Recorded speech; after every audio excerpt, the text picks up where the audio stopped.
তিনটা কন্যা পেয়েছো, তিন জান্নাতের মালিক। চার কন্যা পেয়েছো, চার জান্নাতের মালিক। তিন বউ পেয়েছো, তিন জান্নাতের মালিক, এটা কিন্তু না, সাবধান। এমনি বউ লয়ে কারা করে, নিজের বউ এক বউর হক আদায় করতে পারে না, দুইটা লয়ে এটা না লয়ে এটা। আল্লাহ হেদায়েত দান করে। চার কন্যা মানে চারটা জান্নাতের মালিক। ভাইরা আমার, রহমতের নবীও চার কন্যার বাবা, কোনো ছেলে নাই। এই আপনাদের যাদের ঘরে কন্যা আছে, বাবা হইয়া থাকলে বলেন তো আপনার ছেলে বেশি আপনার জন্য পাগল না মেয়ে? আন্দাজি কন্যা কোনোদিন পরীক্ষা করছেন? আছে ভাইরা যারা ভাই ভাই বলতো তোর জন্য তোর ভাইয়ের কলিজা ভরে না বোনের কলিজা ভরে? যেই বাবা মনে করেন আমার ছেলে নাই, মেয়ে আসছে, ওই এক মেয়ে দিয়া 5 ছেলের উপকার আপনার হবে, এত টেনশন করেন কেন? আল্লাহ পারে না? কত প্রমাণ চান, কত প্রমাণ চান?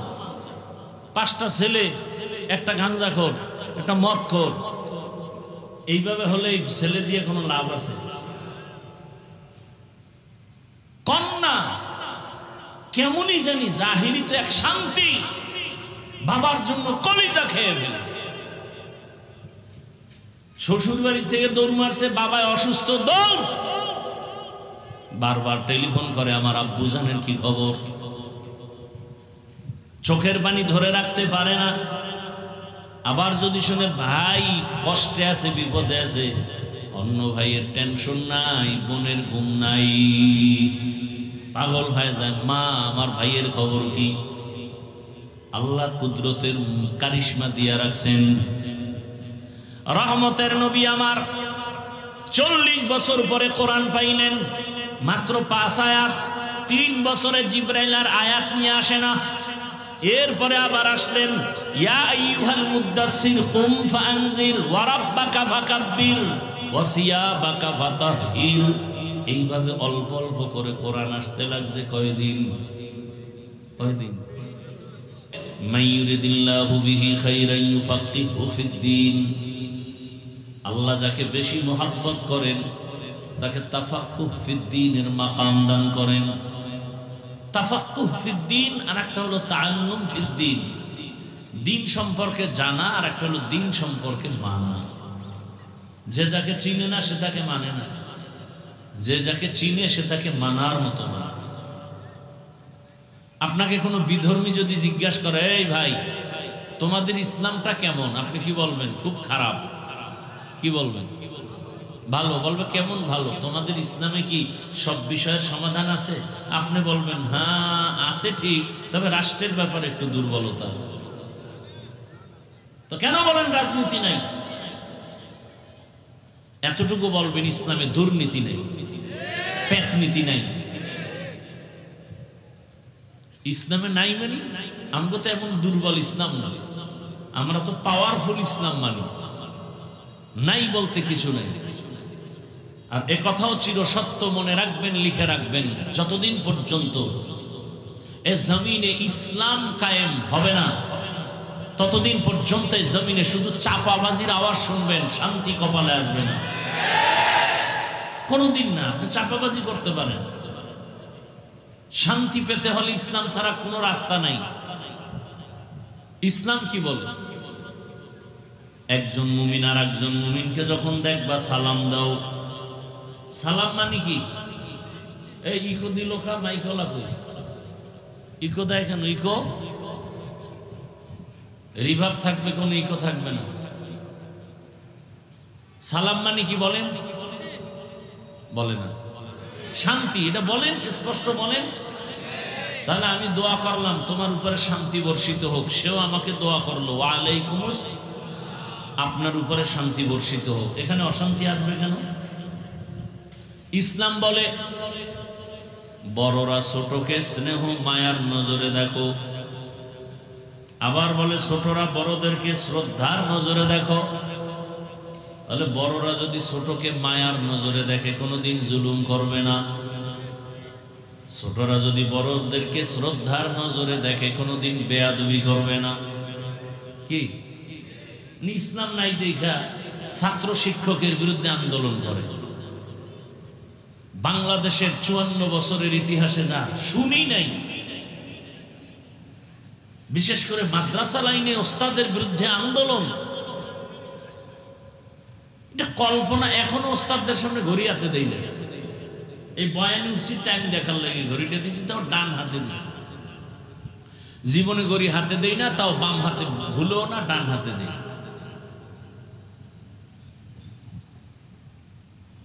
আন্দোলন। আমি কালকেও এক মাদ্রাসায় বলেছিলাম, ছাত্ররা পড়ছে, দাওরার ছাত্র, আরো ছাত্র। আমি বলি আল্লাহর জাতের কসম, যারা শিক্ষকের বিরোধিতা করবে, বেয়াদবি করবে, ওদের ধ্বংস মরার আগেই শুরু। ওর জীবন টোটালটাই ধ্বংস। যে হোক বেয়াদব আজ মাহরুম গাশত ফজলে রব। জমিনের মধ্যে মানুষের চূড়ান্ত সৌন্দর্য আদব, বেয়াদবের জিন্দেগির কোনো সৌন্দর্য নেই। কিছু হলেই আন্দোলন। কেন? আল্লাহ শেষ, আল্লাহ নাই। হ্যাঁ, আল্লাহ নাই তো আল্লাহর উপরে ছেড়ে দাও। তাকায় তাকায় দেখো আমার আল্লাহ কি পারে, ছেড়ে দাও। আসমানের ফয়সালা তো কঠিন, ছেড়ে দাও। তুমি আমি ফেসবুকে লেখলে কি হবে? ক্ষতি আমার হবে, হুজুরের কি হবে? আল্লাহর উপরে ছেড়ে দাও, দেখতে থাকো আল্লাহ কি করে। সীমা লঙ্ঘন করলে জুলুমের বিচারটা জাগাত শুরু হয়ে যায়, মরার আগেই শুরু হয়। তো রসুলের হাদিস। হায় হায়, আল্লাহ হেদায়াত দান করুন। আমাদের সমস্ত ছাত্রদেরকে আল্লাহ হেদায়াত দান করুন। আমাদের মাথার মুকুট আসাতেজায়ে কেরাম, শিক্ষক বৃন্দ যারা, আল্লাহ তাদেরকেও হেদায়াতের দৌলত দান করেন। প্রতিটি শিক্ষা প্রতিষ্ঠান রসুলের আদর্শের উপরে কায়েম ও দায়েম রাখেন। আমিনও বলেন। এত ভিআইপি হইলেন, সব উল্টা পাল্টা হয়ে গেছে। ইসলাম বলে কর্মচারী কাজ করে, ঘাম ঝরার আগে বেতন দাও। আর আমরা ইসলাম ছাড়া দেখি কি খালি আন্দোলন চলে, বেতন নাই। গার্মেন্টস ভাঙো, অফিস ভাঙো, এরপরে পুলিশের বেতের বাড়ি লাগাও। এই দেখতে দেখতে আইতেছে। সোনার বাংলা এমন এক সানকফাল্লা দেশ, এটা নাই বলতে কিছু নেই। বাবা তার আপন মেয়েকে হোটেলের মধ্যে নিয়ে বলে আজকে রাতের জন্য তুই স্ত্রী। নাউজুবিল্লাহ আসে না? আমাদের সোনার বাংলার খবর। কে বলবে এই কথা? বলার মানুষ নাই, শোনার মানুষ নাই, বিরোধিতা করার মানুষের অভাব নেই। আল্লাহ আমাকে হেদায়াত দান করেন, আল্লাহ আপনাদেরকেও হেদায়াত দান করেন। আয়াত হাদিসের তরজমাটা বলে নেই, তারপরে কিছু ব্যাখ্যার সুযোগ হলে। ইকরা বিসমি রাব্বিকাল্লাযী খালাক। হে রাসূল করিম সাল্লাল্লাহু আলাইহি ওয়া আলিহি ওয়াসাল্লাম, আপনি পড়ুন আপনার রবের নাম। খালাকাল ইনসানা মিন আলাক।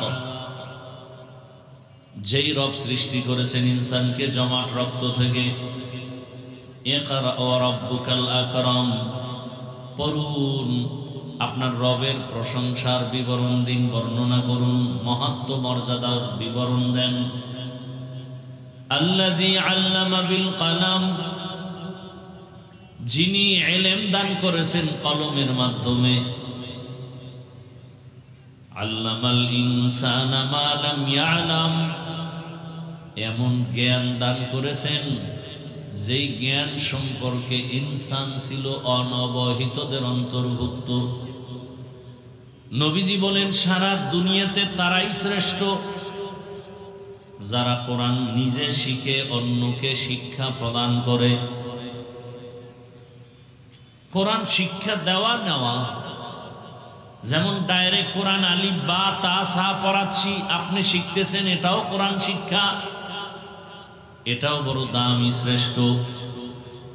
এই যে আবার কোরআন শিখার জন্য যে অন্য অন্য কিছু বিষয় শিখা হয়, ইলমে সরফ, ইলমে নাহু, ইলমে বালাগাত, ফাসাহাত, এগুলো কোরআন শিক্ষার অন্তর্ভুক্ত। এজন্য এদের বলে তালিবুল ইলম।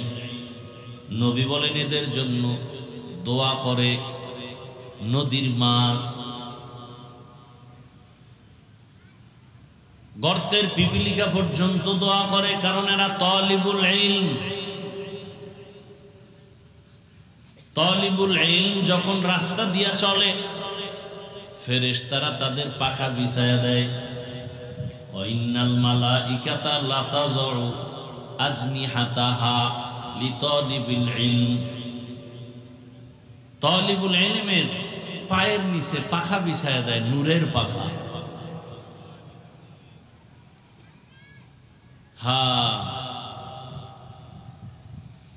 ওয়া ইন্নাল আলিমা লা ইস্তাগফিরু লাহু মান ফিস সামাওয়াতি ওয়া মান ফিল আরদ হাত্তাল হিতানু ফিল মা। পানির ভেতরের যে মাছ আছে, মাছ, এরাও দোয়া করে কার জন্য? যে বিড়ি টানে। কার জন্য?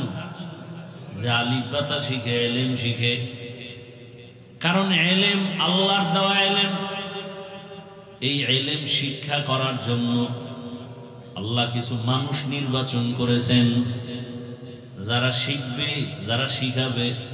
এদের মতো দামি জমিনে আর কেউ নাই।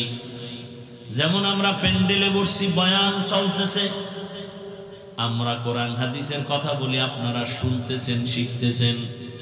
নবীজি বলেন, যখন এই ময়দানে, এই মজলিসে আহলে হক ওলামাদের মোলাকাতে দিন শিখার জন্য ঘর থেকে কেউ বের হয়, প্রত্যেকের কদমে কদমে সওয়াব এবং প্রত্যেকের সাথে ৭০,০০০ রহমতের ফেরেশতার কাফেলা আল্লাহ বানায় দিয়েছেন। এখানে আইসা বসার পর এরকম একটা মজলিস আরশে আজিমে চলতেছে, আল্লাহ নিজে আলোচনা করতেছেন, আমাদের প্রশংসা করতেছেন ফেরেশতাদের সামনে। শেষ ফল আল্লাহ ঘোষণা দিছে, এই প্যান্ডেলে যারা বসছে সবার জীবনের গুনাহ মাফ। একটা মাসআলা যদি শিখতে পারেন, ১০০ নফল নামাজের সওয়াব আল্লাহ দান করবেন। অনেকগুলো মাসআলা যদি শিখেন, ১০০০ রাকাত নফল নামাজের সওয়াব পেয়ে যাবেন। সুবহানাল্লাহ। সারাদিন বিড়ি টানলে সুবহানাল্লাহ। ফজর পড়ে নাই, জোহর পড়ে নাই, আসর পড়ে নাই, মাগরিব পড়ে নাই, এশাও পড়ে না। এগুলো আমরা আশিকে রাসূল। অথচ রহমতের নবী বলেন, কাফের, বেঈমান আর মুমিনের মাঝখানের প্রাচীরের নাম নামাজ। মুমিন কারা বলে নামাজ ছাড়ে না, বেঈমান কারা বলে নামাজ পড়ে না। নামাজের দ্বারা পরিচয় কে মুমিন, কে মুমিন না। তো আমরাও শ্রেষ্ঠ মজলিসের অন্তর্ভুক্ত, যদি নিয়ত ঠিক থাকে। আল্লাহ আমাদেরকে কবুল করেন। আসেন আয়াত নিয়ে কিছু কথা বলি। তরজমা বলা শেষ, ব্যাখ্যায় যেতে ২-৪ মিনিট ভূমিকা স্বরূপ কিছু কথা খেয়াল করেন। আল্লাহ পাক রব্বুল আলামিন জমিনে মানুষকে সৃষ্টির শ্রেষ্ঠ মর্যাদা দিছেন বলে সিদ্ধান্ত নিয়ে মানুষ বানাইছেন। মানুষ বানায়া সিদ্ধান্ত নেন নাই, বানাবার আগেই নিছেন।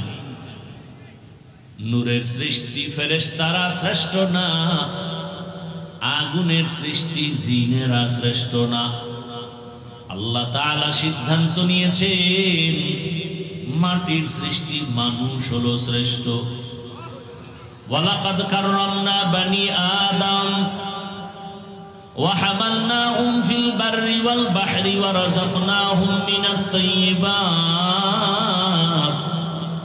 ওয়া ফাদ্দালনাহুম আলা কাসীরিন মিম্মান খালাকনা তাফদীলা। বনি আদম বড় দামি, আল্লাহ তাআলা এদেরকে এত দামি বানায় দিলেন, এরা দুনিয়াতে আসার আগের থেকেই দামি আল্লাহ করলেন। দুনিয়াতে আসার পরে আল্লাহ মর্যাদা ঠিক রাখার জন্য 2টা ব্যবস্থা দিয়েছেন। তোমার মর্যাদা ঠিক ধরে রাখতে যদি চাও, 2টা জিনিসকে সমানভাবে ফলো করে চলো। এক হলো রিজালুল্লাহ, আর এক হলো কিতাবুল্লাহ। এক ব্যবস্থার নাম থিওরিক্যাল পদ্ধতি, আর এক ব্যবস্থা প্র্যাকটিক্যাল পদ্ধতি। থিওরিক্যাল পদ্ধতি হলো কিতাবুল্লাহ, আর প্র্যাকটিক্যাল পদ্ধতি রিজালুল্লাহ। আল্লাহর নির্বাচন করা কিতাব, আল্লাহর পক্ষ থেকে একচ্ছত্র সিদ্ধান্ত বা নির্বাচিত ব্যক্তি। আল্লাহর নির্বাচিত ব্যক্তির মধ্যে শ্রেষ্ঠ ব্যক্তি রহমাতুল লিল আলামিন। আল্লাহ তাআলার নির্বাচিত কিতাবের মধ্যে শ্রেষ্ঠ কিতাব কোরআনুল কারীম। এই দুই জিনিস যারা বলে আমরা কোরআন কিতাব মানি, ব্যক্তি মানি না, খোদার কসম তারা গোমরাহ।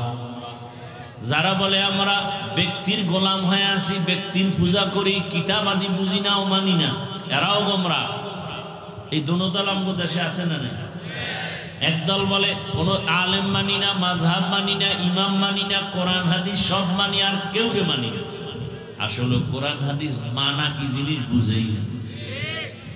ওই আয়াত পড়ে নাই, কুল আতিউল্লাহ ওয়া আতিউর রাসূল ওয়া উলিল আমরি মিনকুম ফাসআলু আহলা যিকরি ইন কুনতুম লা তা'লামুন। ওই আয়াতগুলো খেয়াল করে নাই। এরা উপরের তরজমা দেখা কোরআন হাদিস পড়ে, ভেতরে যে এর ব্যাখ্যা আছে, এর ভিতরে বালাগাত ঢুকানো আছে, এর মধ্যে ফাসাহাত ঢুকানো আছে, ইলমে নাহবু ঢুকানো আছে। এরা ওদিকে খেয়াল করে। এরা আল্লাহ দল্লিন আমিন হেনে পড়ছে, গোমরা। নবীজির শানেও আছে দল্লান ফাহাদা হেনও গোমরা। তরজমা লাগাই দিছে নবী গোমরা। উম্মি শব্দের অর্থ, শাব্দিক অর্থ আনপড়, পড়ালেখা করে নাই। তো স্বাভাবিক গ্রামের ভাষায় কইবে যে পড়ালেখা করে না, সে তো মূর্খ। বাস এই তরজমা লাগাই দিছে, হুয়াল্লাযী বা'আসা ফিল উম্মিয়িনা রাসূলাম মিনহুম ইয়াতলু আলাইহিম আয়াতিহি ওয়া ইউযাক্কিহিম ওয়া ইউআল্লিমুহুমুল কিতাবা ওয়াল হিকমা ওয়া ইন কানু মিন ক্বাবলু লাফি দালালিন মুবিন। আল্লাহ আমি উম্মি নবী পাঠাইছি। আমি উম্মির শাব্দিক অর্থ লাগাই দিছে নবী মূর্খ। কি আউযুবিল্লাহ না নাউযুবিল্লাহ? আল্লাহ হেদায়েত দান করুন। এজন্য ব্যাখ্যা লাগবে কি লাগবে না? তবে মন করা ব্যাখ্যা করা যাবে না। রাসূল কি ব্যাখ্যা করছেন সাহাবাদের থেকে নাও। সাহাবায়ে কেরাম সেই ব্যাখ্যা তাবিঈনকে করছেন, তারা আবার তবে তাবিঈনকে করেছেন। তাদের ব্যাখ্যা এভাবে ধারাবাহিক ওলামায়ে কেরাম করেছেন। ওলামায়ে কেরামের ব্যাখ্যা নেও, কারণ তোমার ব্যাখ্যা চলবে না। কারণ তাদের চোখ দুইটা তোমার চোখ থেকে ভালো, তাদের কলবটা তোমার কলব থেকে ভালো, তাদের জবানটা তোমার জবান থেকে ভালো, তাদের চিন্তা চেতনা তোমার থেকে তাদের অনেক ভালো। ইচ্ছা করে তারা গুনার কাছেও যায় না, গুনাহ যদি হয়ে যায় তওবা করতেও দেরি করে না। আর আমরা ইচ্ছা করে গুনাহ করি, তওবাও করতে চাই না। কেউ ধরায় দিলে কয় তুমি কদ্দুর ভালো, বাস বাসা একটা দিয়ে দিছে। আমার জীবনে ভুল ধরাইয়াও দিব না। এজন্য আমি মাঝে মাঝে বলি, ভুল করা, নিজের ভুল নিজে ধরতে পারা এক নেয়ামত, কেউ ধরাইয়া দিলে স্বীকার করা আর এক নেয়ামত। আপনাদের মধ্যে কোনটা আছে? নিজের ভুল নিজে ধরতে পারা এটা এক নেয়ামত, আর কেউ ধরাইয়া দিছে স্বীকার করে নিছেন এটা আর একটা নেয়ামত। আপনারা কোন লাইনে আছেন? নিজের ভুল নিজেও ধরেন না, কেউ ধরায় দিলেও মানেন না, উল্টা এর বিরোধিতা করেন। আকাম করেন আপনি, ধরায় দিছে দোষ সপ্তাহ। আল্লাহ হেদায়েত দান করেন। তাহলে দুনিয়াতে আল্লাহ মানুষের শ্রেষ্ঠত্ব ধরে রাখার জন্য দুই ব্যবস্থা দিলেন, ব্যক্তি আর কিতাব। এই দুইয়ের মধ্যে শক্তিশালী ব্যক্তি কিতাবের তুলনায়। এজন্য ব্যক্তি আসছে আগে, কিতাব আসছে পরে। ব্যক্তি আসছে বেশি, কিতাব আসছে কম। শ্রেষ্ঠ ব্যক্তি রহমাতুল লিল, শ্রেষ্ঠ কিতাব কোরআনুল কারীম। কোরআন কোরআন মোহাব্বত লাগায় বলা যায় না, কোরআনুল কারীম। এখন নবী তো নেই নাকি? আসবে মাঝে মাঝে। কেন গত রবিউল আউয়াল আসে না মদনপুর? আরে আসছে আপনারা টের পান না। আরে অনেক স্টেজে তো চেয়ার রাখে খালি, রসুল এসে বসবে। কেমন মানুষ! মদিনার থেকে রসুল হে নাই বলে কার জন্য? আমাকে দাড়ি কামাই না সুদখোর ঘুষখোর দিয়ে দেখতে কত ঠেকা রসুল। আল্লাহ হেদায়েত দান করুন। ভাইরা আমার, পারলো সাউন্ডটা ঠিক করতে? এ তোমার আসল মিস্ত্রি কই? তো বুঝে না, এগুলো বুঝে না বাংলা।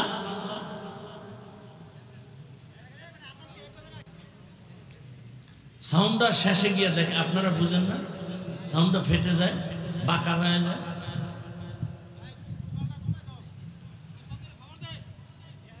ভাইরা আমার খেয়াল করেন, ও ঠিক করতে করতে টাইম শেষ, বুঝেন না? ধমক দিলে আরো আউলে, কারণ ভলিউম আছে 150, খালি ঘুরাইতেই থাকবে, ঘুরাইতেই থাকবে।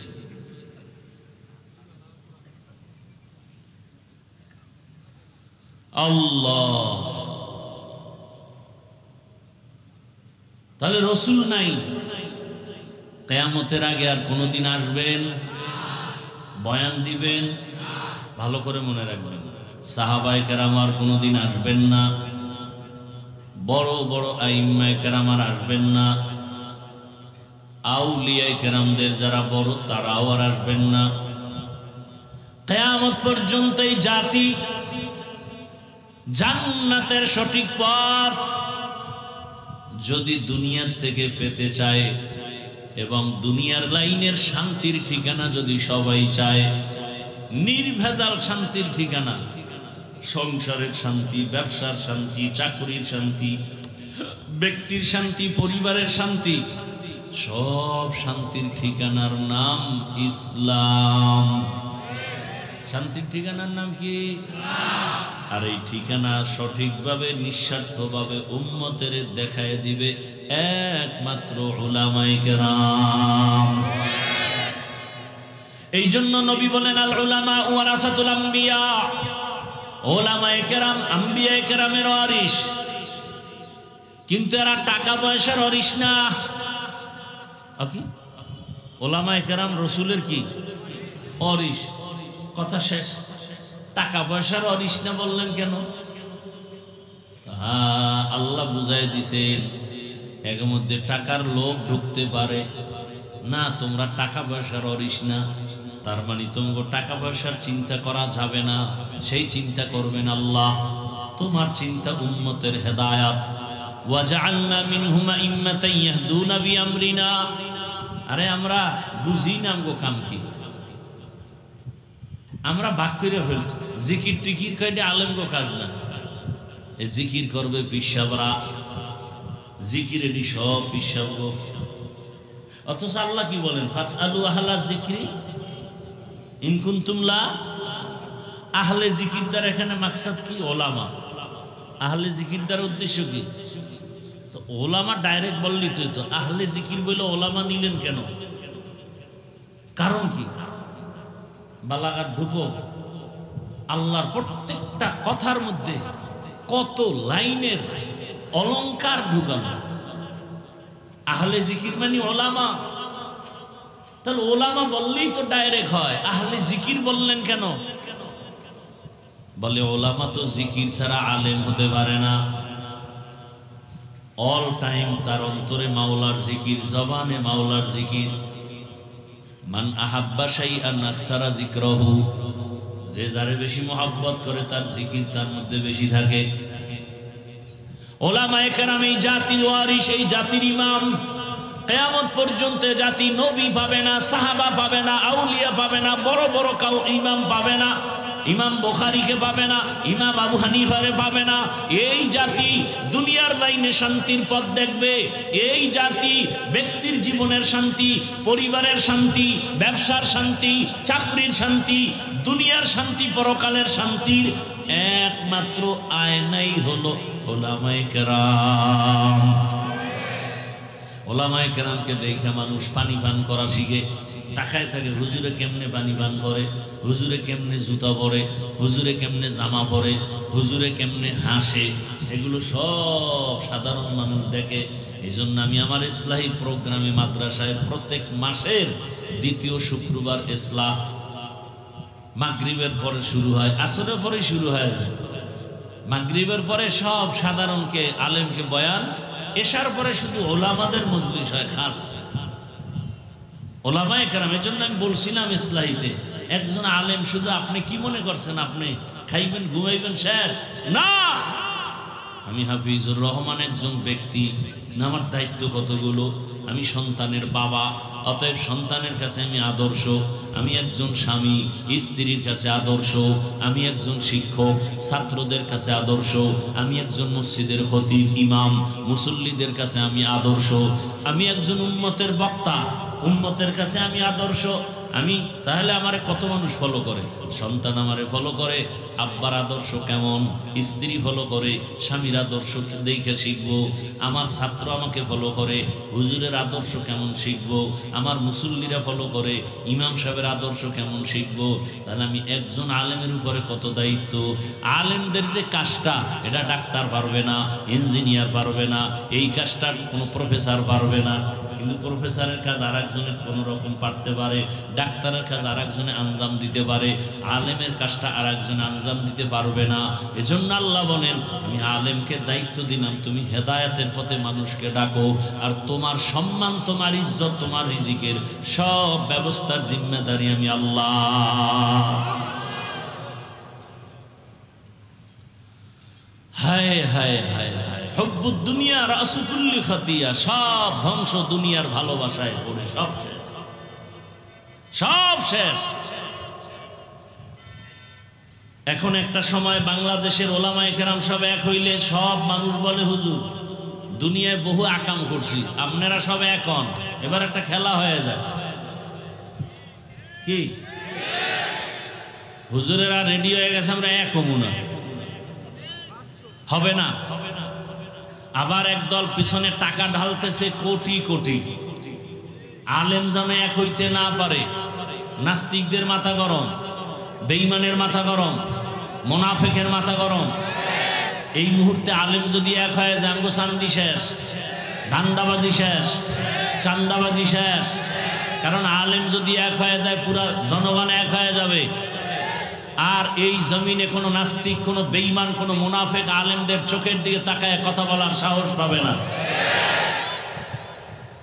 ওভার 100 সত্য কথা যদি এখন আলেম আজকে রাত্রে ঘোষণা হবে, কালকে সব শীর্ষ আলেমরা এক ময়দানে আসবে, পরশুদিন থেকে দেশ চালাবে ওলামায়ে কেরাম।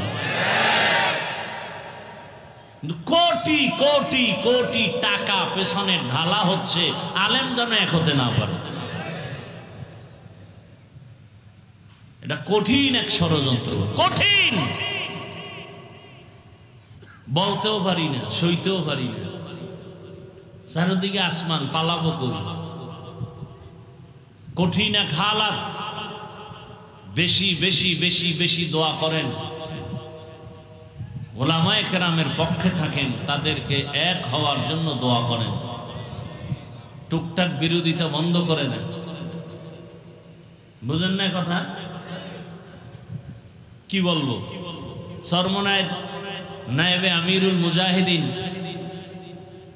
কয়েক মাস আগে, এই জুলাইয়ের পরে এক বয়ানে সম্ভবত না বক্তৃতায় বলছিলেন, খেয়াল করিয়েন, যে জামাত ইসলামের ভাইরা ওলামায়ে কেরামের পক্ষ থেকে আপনাদের উপরে যেই অভিযোগগুলো আছে আকীদা নিয়ে, ওলামায়ে কেরামদের সাথে এক হইয়া বৈশা এগুলো ঠিক করেন। খুব খেয়াল করেন কথাগুলো। পুরা দেশ গরম হয়ে গেছে। এখন কি এগুলো নিয়ে কথা বলার সময়? এখন কি এ নিয়ে ভাবার সময়? এখন সব ঐক্য হতে হবে। এবার চরমনাই যখন জামাতের এক স্টেজে আসছে, এখনো ঐক্যও হয় নাই, সমঝোতাও হয় নাই। যেমন খ্রিস্টান আইসা বক্তব্য দিতে পারে, হিন্দু আইসা বক্তব্য দিছে, জামাতের নেতা আইসা বক্তব্য দিছে, এখন তারাই আবার উল্টাপাল্টা শুরু করছে, বলে এদের আকীদা ঠিক নেই, এই ঠিক নেই, সেই ঠিক নেই। এখন চরমনাই এই, চরমনাই সেই, মানে বলতে বলতে বলতে বলতে সাধারণ মানুষকে আমরা কই যাব? এমন এক অবস্থা, বলারও ভাষা নাই, সইতেও পারতেছি না। কোথায় যাবে জাতি? আমাদের কি হালাত?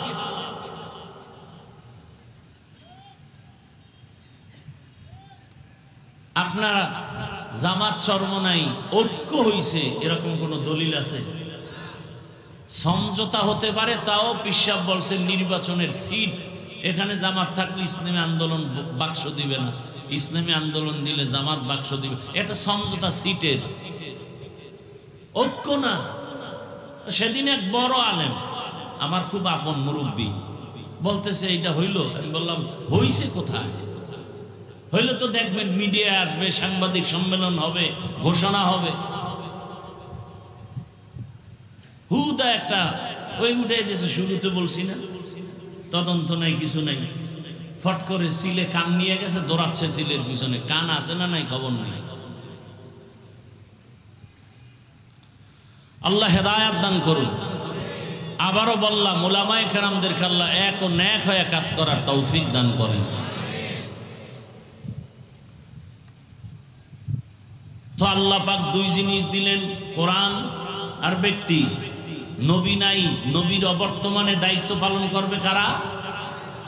একমাত্র উলামায়ে কেরাম, একমাত্র। এই উলামায়ে কেরাম কোরআন সুন্নাহর আলোকে উম্মতকে পথ দেখাবেন, এবং এই পথ সঠিক এবং শ্রেষ্ঠ পথ। এর বাহিরের কোন পথ সঠিক না, শ্রেষ্ঠ না। আল্লাহ বুঝার তৌফিক দান করেন। আর এই পথ যেমন শ্রেষ্ঠ তেমন শান্তি কষ্ট আছে। কেমন কষ্ট? ওই কষ্টের সাথে কোনো তুলনা নাই। সমস্ত আম্বিয়ায়ে কেরাম কঠিন থেকে কঠিন পরীক্ষার সম্মুখীন হলেন। যেমন আপনার আমার রহমতের নবী, আল্লাহ তাকে যখন দুনিয়ায় পাঠাইছেন, জমিনের মানুষ ছিল বড় নাপাক, মক্কার মানুষ বড় নাপাক, অথচ মক্কার মতো ঘর সেখানে দাঁড়ানো। যেই বাইতুল্লাহর দিকে তাকাইলেই সওয়াব, তাকাইলেই সওয়াব, তাকাইলেই সওয়াব। ইন্না আউওয়ালা বাইতিন উযিআ লিন-নাস লাল্লাযী বিবাক্কাতা মুবারাকাও ওয়া হুদা, মুবারাকাও ওয়া হুদান লিল আলামিন। এত সুন্দর এক ঘর, তাকায় থাকবেন শুধু সওয়াব আর সওয়াব। সেই বাইতুল্লাহর পাশের মানুষ দুনিয়ার নষ্ট, চরিত্রহীন। আর সেই সমাজে আসলো কে? পৃথিবীর শ্রেষ্ঠ চরিত্রবান আখলাকি রসুল মক্কা নগরীতে আসছেন। আসার পরে নবী সবার সাথে হাসি মুখে কথা, মানুষের বুকে লাগায়, গালি দেয়। নবী গালি দেন না, জবাব দেন না, বরং তাকে বুকে লাগায় আলিঙ্গন করেন। রহমতের নবী আমার দীর্ঘ 40 বছর পর্যন্ত কাউকে বলে না নামাজ পড়ো, রোজা রাখো, জিকির করো, তেলাওয়াত করো, কালেমা পড়ো, কিচ্ছু বলে না। নবী কথা বলতেছেন, সবার অন্তরে বিশ্বাস, এত ভালোবাসা। সবাই কয় মুহাম্মদ। এক পর্যায়ে গিয়া বলে, মুহাম্মদের বিরোধিতা যাই করি, মুহাম্মদের মতো সত্যবাদী আর কেউ নাই। 40 বছর পরে আল্লাহ তাআলা হেদায়েতের বাণী দিলেন, কোরআন। জিবরাইল আমিনকে নিয়ে পাঠাইলেন, কোরআনের প্রথম 5টা আয়াত নিয়ে পাঠাইলেন। ইকরা বিসমি রাব্বিকাল্লাযী খালাক, খালাকাল ইনসানা মিন আলাক, ইকরা ওয়া রাব্বুকাল আকরাম, আল্লাযী আল্লামা বিল কলম, আল্লামাল ইনসানা মা লাম ইয়ালাম। 5টা আয়াত নিয়ে আসলেন। মাত্র 5 আয়াত নিয়ে হেরা গুহায় ঢুকলেন।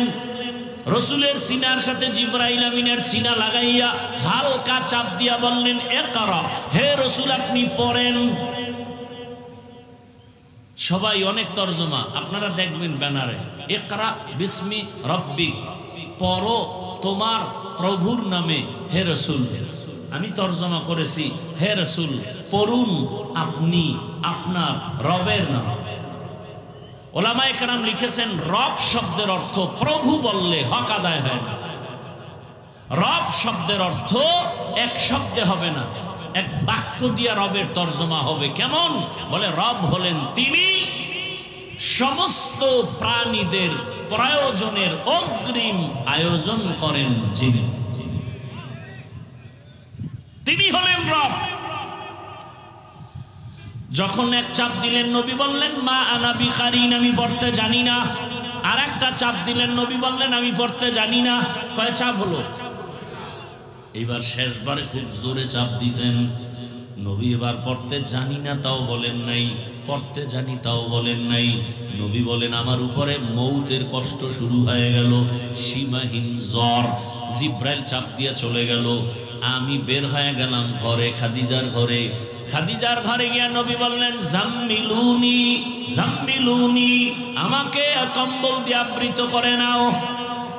কম্বল দিয়া খাদিজা আবৃত করে নিছেন। নবী সব ঘটনা শুনাইলেন। শুনাইয়া এরপরে নবী গুনগুন করে কান্না করেন। খাদিজা বলেন ইয়া রাসূলুল্লাহ, আপনি কাঁদেন কেন? হ্যাঁ বুঝতে পেরেছি, আপনার তো মা নাই, আপনার তো বাবা নাই। আমি দুই স্বামী বিদায়ের পর একাধিক সন্তানের মা হইয়া এরপরে আপনার ঘরে আসছি। আপনার কোনো ভয় নাই, কোনো পেরেশানি নাই। আপনি ভাবতেছেন ঘর ওলি যদি আপনাকে সাপোর্ট না দেয় তাহলে দাওয়াতের ময়দানে কিভাবে যাবেন? এর মাঝখানে অনেক কথা। রহমতের নবীকে এই ঘটনার পরে খাদিজাতুল কুবরা চলে গেলেন তার চাচাতো ভাই ওয়ারাকা বিন নাওফেলের কাছে। গিয়ে কয় দেখেন রহমতের নবীর এই হালাত, তিনি ইনজিলের বড় হাফেজ, সব কিছু ডিটেল জানায় দিলেন। হ্যাঁ আপনি তো সত্য নবী, ইনজিলে ভবিষ্যৎবাণী দেওয়া আছে, আপনার উপর আপনার বংশের লোকের হামলা শুরু হবে, অনেক কথা। সর্বশেষ রহমতের নবী আম্মাজান খাদিজা সাপোর্ট দিয়ে কালেমা পড়ে মুসলমান হয়ে গেলেন, ঈমান এনে ফেললেন। ইসলামের ইতিহাসের পৃষ্ঠায় রহমতের নবীর হাতে প্রথম কালেমাওয়ালা ব্যক্তি একজন নারী, তিনি হলেন খাদিজা রাদিয়াল্লাহু আনহা। নারীর সম্মান বলে ইসলাম দেয় নাই, এই জন্য জুলাই স্বাধীনের পরেও আবার আম্মাজানেরা রাস্তায় আন্দোলনে নামে, আবার ওদের পেছনে কিছু চরিত্রহীন লম্পটেরা সাপোর্ট দেয়। আছে না নাই? আল্লাহর জাতের কসম, ইসলাম সারা নারীর মর্যাদায় দুনিয়ায় কেউ দেয় নাই, দিতেও পারবে না। সব ধর্মের কিতাবগুলো নারীর উপরে জুলুম, নারীর উপরে জুলুম, নারীর উপরে জুলুম। ইনসাফ করেছে একমাত্র ইসলাম। জানি না, এজন্য আমরা বুঝি না। নারীদের ইজ্জত বাড়ায় দিছে ইসলাম, মর্যাদা বাড়ায় দিছে ইসলাম।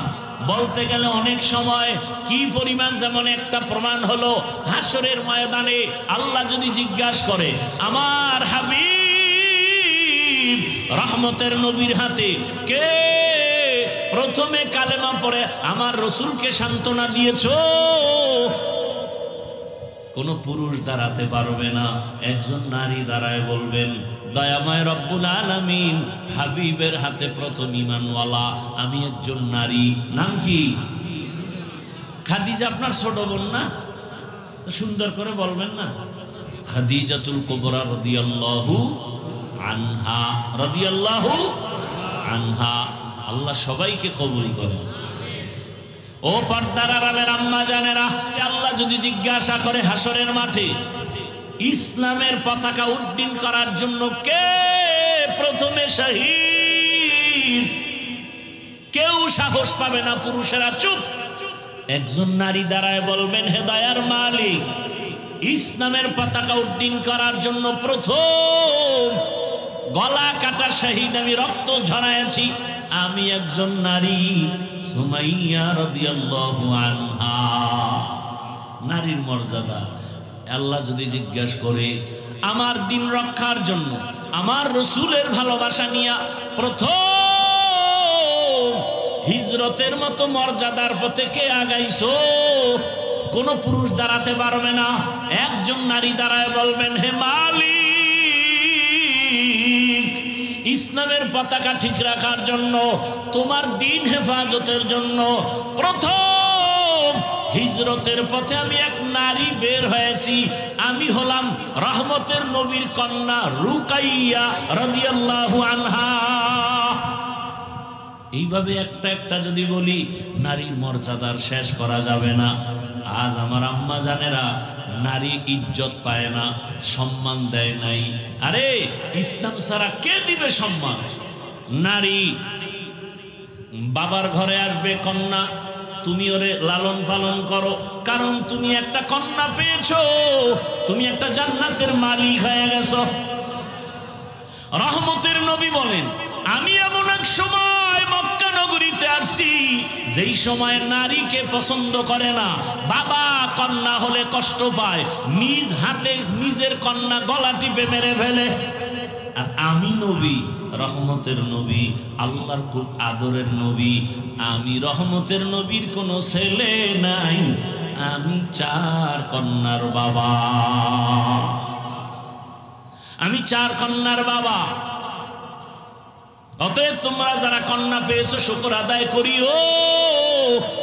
1 কন্যা পেয়েছো 1 জান্নাতের মালিক, 2 কন্যা পেয়েছো 2 জান্নাতের মালিক, 3টা কন্যা পেয়েছো 3 জান্নাতের মালিক, 4 কন্যা পেয়েছো 4 জান্নাতের মালিক, 3 বউ পেয়েছো 3 জান্নাতের মালিক। এটা কিন্তু না, সাবধান। এমনি বউ লয়ে কারা করে, নিজের বউ 1 বউর হক আদায় করতে পারে না, 2টা লয়ে এটা না লয়ে এটা। আল্লাহ হেদায়েত দান করে।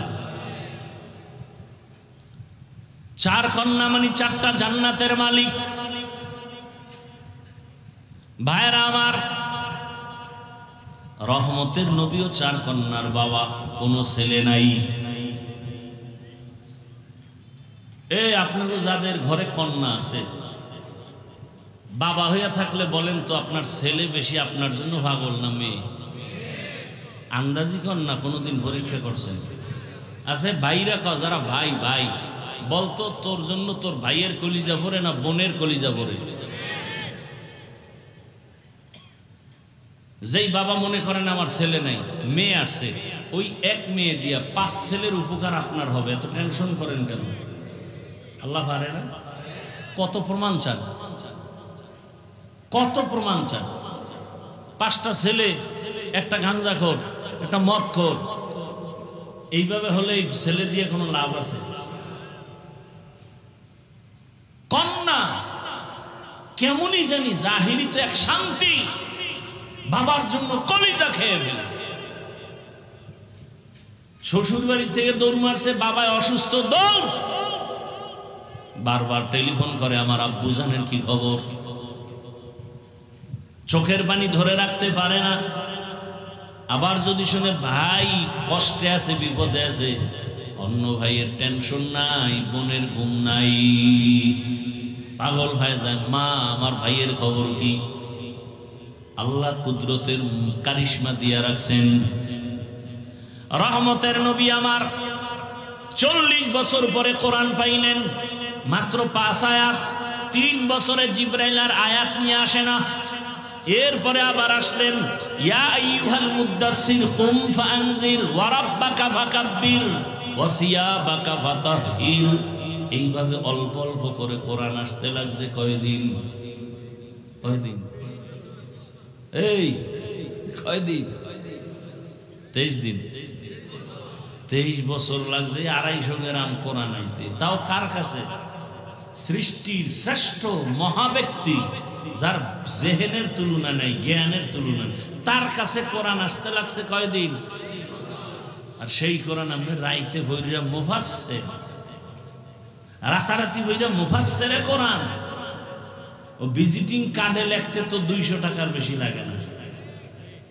হ্যাঁ, মুফাসসিরে কোরআন এত সোজা। খালি আলিফ লাম মিম এই 3টা অক্ষরের ব্যাখ্যা, হ্যাঁ না এটা আমি কিচ্ছু জানি না। ওয়াল্লাহু আলামু বিমুরাদিহি বিযালিক, আমি সেরেন্ডার, আমি অজ্ঞ, আমি মূর্খ। আল্লাহ কাছে এত ভাল পারো কেন যে বহুত কিছু কামাইছো? এত এলেমের বাহাদুরি করো তো আলিফ লাম মিমের ব্যাখ্যা কর। হ্যাঁ নাকি আমি কিচ্ছু পারি না। তো প্রথম দরজায় আটকে গেল। কোরআনের প্রথম দরজায় তুমি সারেন্ডার হয়েছো যে আমি আলিফ লাম মিমের অর্থ জানি না। ওদিকটা আরেক দলে ফতুয়া মারতে আছে ইউটিউবের মধ্যে, অর্থ না জানি না পড়লে লাভ নেই। জ্বালা কি একদিক দেয়। এখন এর জিজ্ঞান দরকার আলিফ লাম মিমের অর্থ কি বলেন, পারি না। আপনার আব্বারে জিজ্ঞান কবরে গিয়ে, বাপেও পারে না, তাহলে পড়লে লাভ নাই। এই ফতুয়া কেন? অথচ নবী বলেন এক অক্ষর পড়ো 10টা নেক।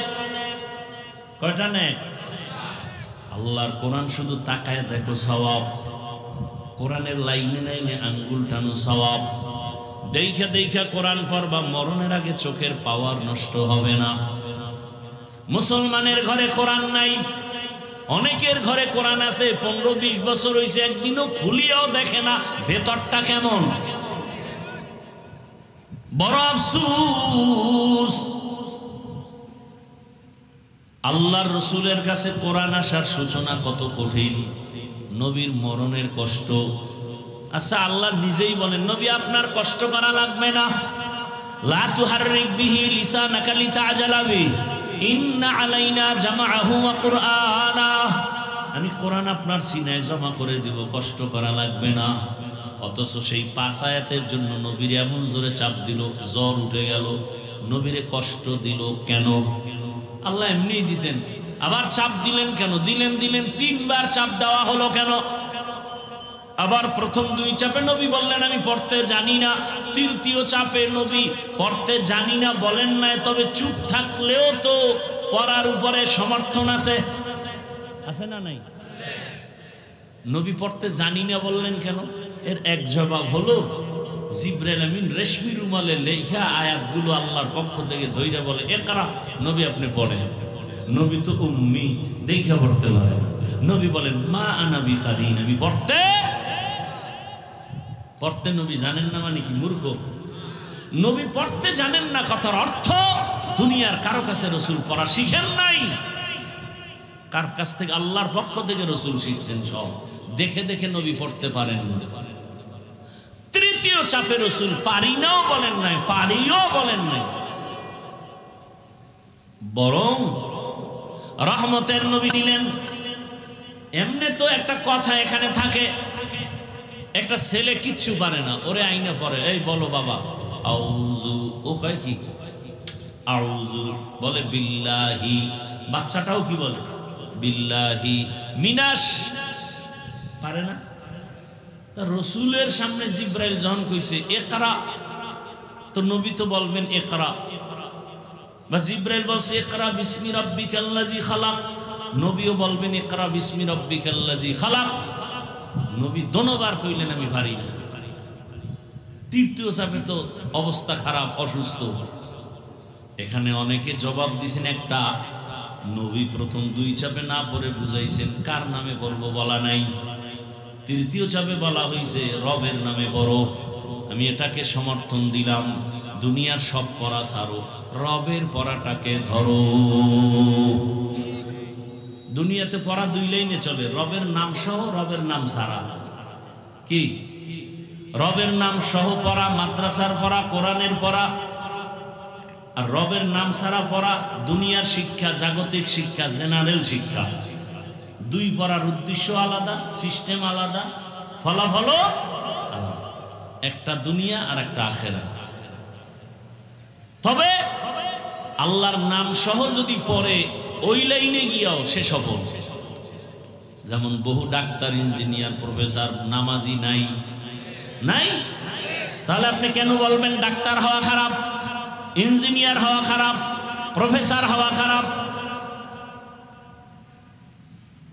বাকি কথা,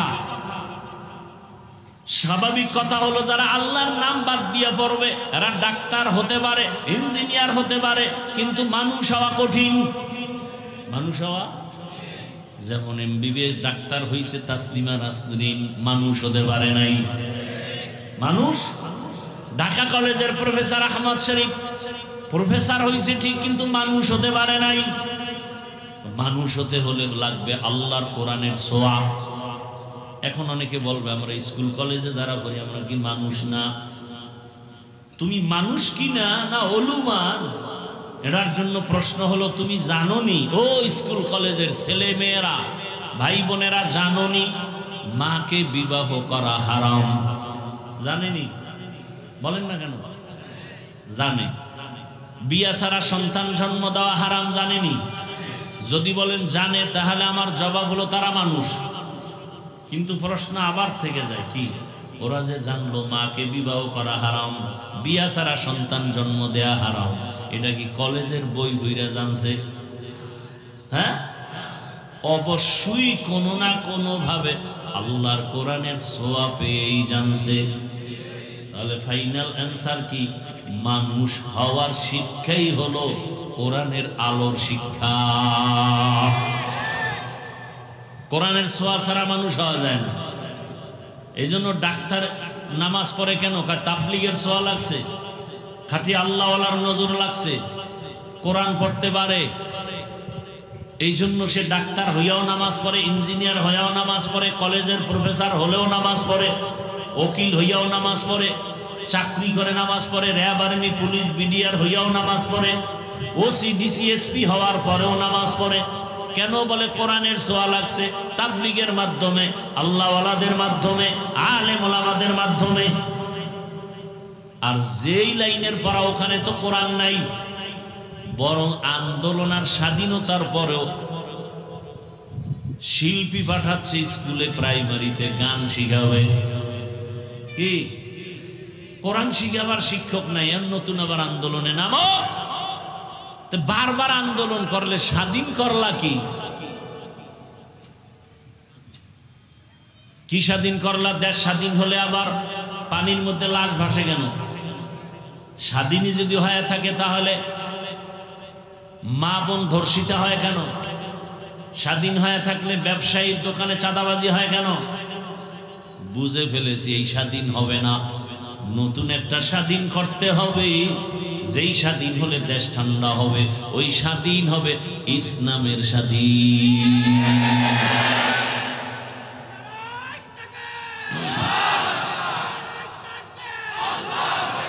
কিসের স্বাধীন? এই একটা স্বাধীন বাকি আছে, এটা কিসের স্বাধীন?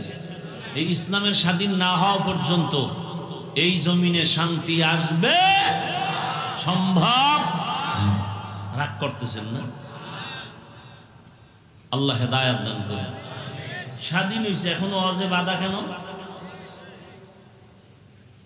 আর জনগণের বইলে দিছি, যে বাধা দেয় ওর নাম ঠিকানা ভিডিও করে আমুক কাছে দাও, ওই জালেমের সাইজ করার জন্য আন্দোলনে নেমে যাও বাবা। আল্লাহ হেদায়েত দান করুন।